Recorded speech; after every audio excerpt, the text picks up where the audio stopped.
warahmatullahi wabarakatuh.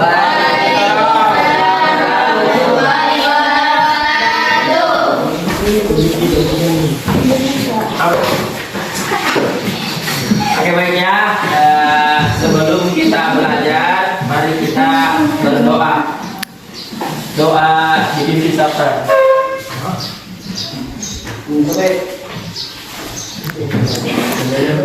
Sebelum memulai pembelajaran, baiknya kita berdoa. Bismillahirrahmanirrahim. Rabbi zidna ilma warzuqna fahma. Rabbi shrah li sadri wa yassir li amri wahlul 'uqdatam min lisani yafqahu qawli. Minggu masih ada yang ingat pelajaran minggu lalu? Apa? Itu yang mana? Ya, isoton. Iya gak? Pertemuan itu apa? Konfigurasi.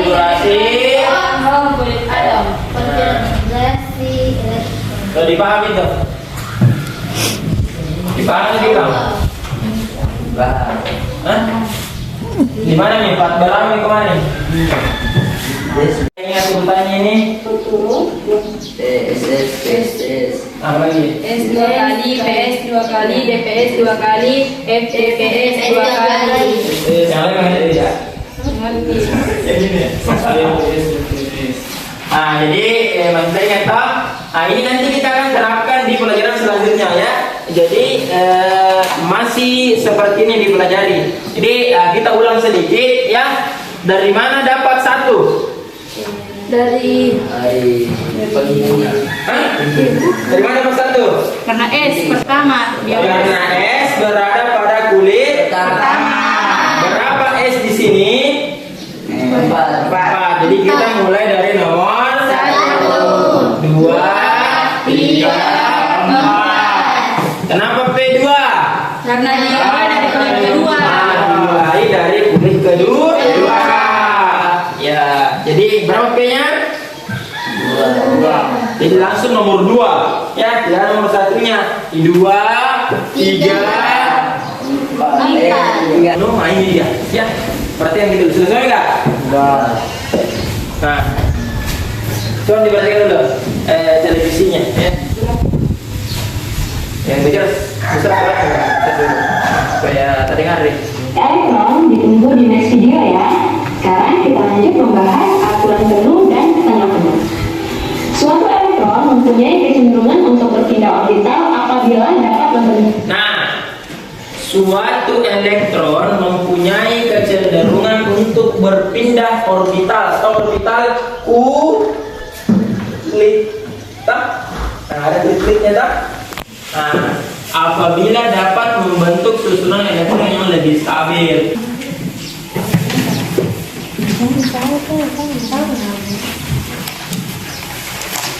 Ya, Pak, langsung dengan duluan. Biar ini Pak.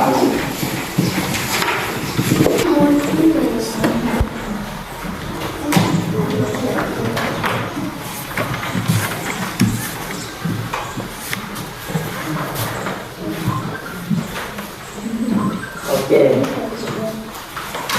SP, DPS di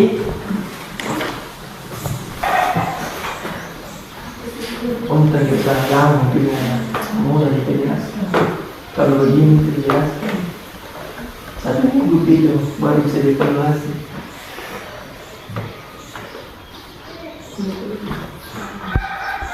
Ada buku tak?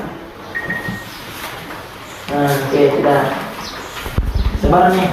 Nah, nomor-nomornya dulu, nomor anunya. Berapa S yang itu, berapa P-nya.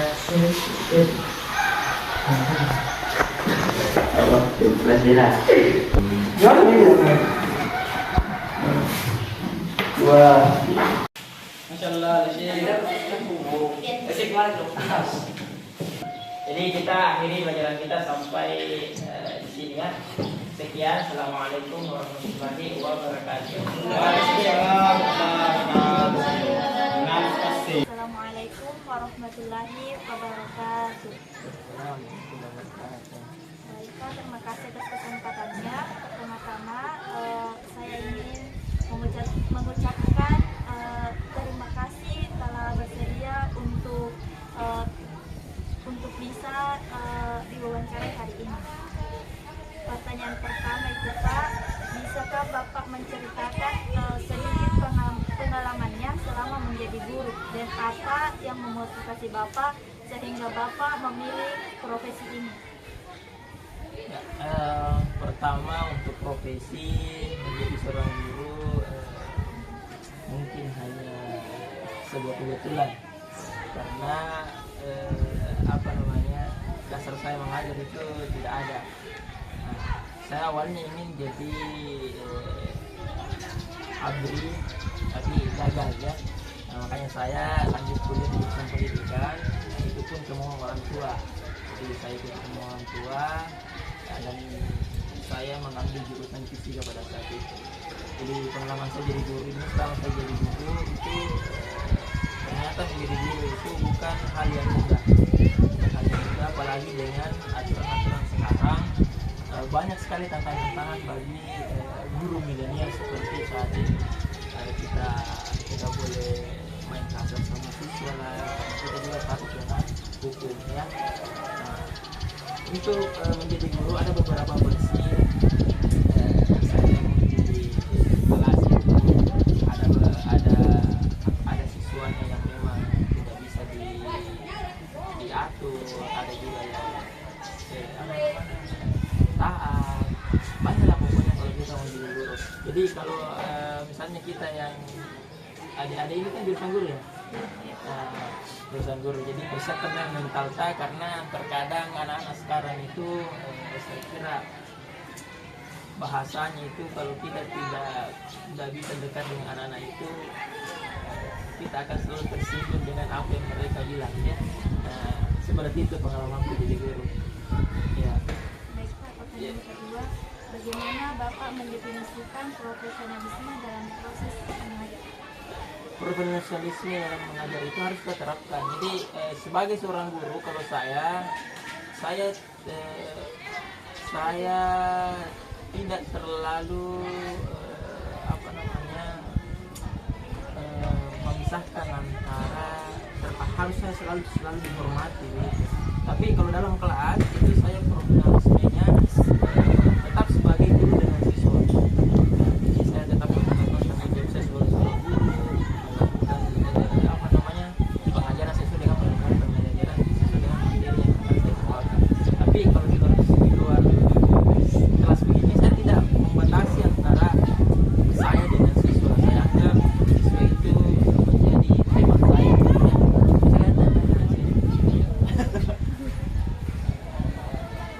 Ada pun pertanyaan ketiga itu, Pak, apa tantangan terbesar Bapak hadapi dalam mengintegrasikan nilai agama dalam proses belajar mengajar? Tantangan terbesarnya adalah sekarang siswa itu agak sulit masuk ke digital. Kenapa? Karena mungkin pengaruh budaya yang sudah terintegrasi dari budaya luar melalui media sosial. Jadi kita ini seakan-akan agama itu tidak asing bagi mereka. Jadi makanya kita balas dengan handphone supaya kita bisa memasuki apa dia terbiasa dengan gadget ini. Karena apabila dia terbiasa dengan ini, maka pelajaran agama itu ya dia tidak mengasihkan bagi mereka. Ya, apalagi nilai agama itu. Malahan dia bahwa apa sih untuk apa sih kita pakaian seperti ini misalnya tuh, sedangkan banyak orang di luar itu ya artinya bebas. Seperti itu. Bagaimana cara Bapak menghadapi dinamika perubahan zaman seperti penggunaan teknologi dalam proses belajar mengajar? Kalau teknologi kita tetap ikuti ya, kita harus belajar sebagai seorang guru, kita harus profesional dengan apa yang menjadi aturan sekarang, bahwa kita harus ikut teknologi, kita harus menggunakan media, kita harus ikut itu ya. Itu adalah tantangan bagi guru. Banyak memang tidak setuju dengan itu, tapi mau tidak mau kita harus terapkan itu karena kita berada di daerah di zaman di mana teknologi itu difungsikan. Kemudian jika ada salah satu hal yang dapat diubah dalam sistem pendidikan di Indonesia, apa itu dan mengapa Bapak ingin mengubahnya? Nah, satu yang paling ingin saya ubah adalah kan sekarang itu siswa harus naik kelas semua, harus lulus semua.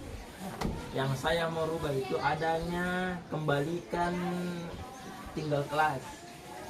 Yang kedua, jangan kembalikan ujian nasional. Supaya kenapa? Sekarang siswa itu penyebabnya malas karena tidak ada yang ingin dia capai. Artinya S2 apa lagi belajar. Nah, tidak ada juga fungsi nilai itu. Rendah nilai itu, tinggi nilai tetap tak lulus. Nah, makanya kita harus rubah itu, kembalikan ke wibawanya guru. Wibawanya guru itu sekarang adalah nilainya. Kapan itu tidak difungsikan lagi, anak dapat tidak lalu lalang sama gurunya. Tidak ada lagi bilang, mau apa jadi nilaiku deh. Semua akan malas belajar. Jadi kalau misalnya siswa yang rajin pun akan jadi malas ketika melihat temannya yang malas tetap naik kelas. Jadi saya merubah. Pertama tadi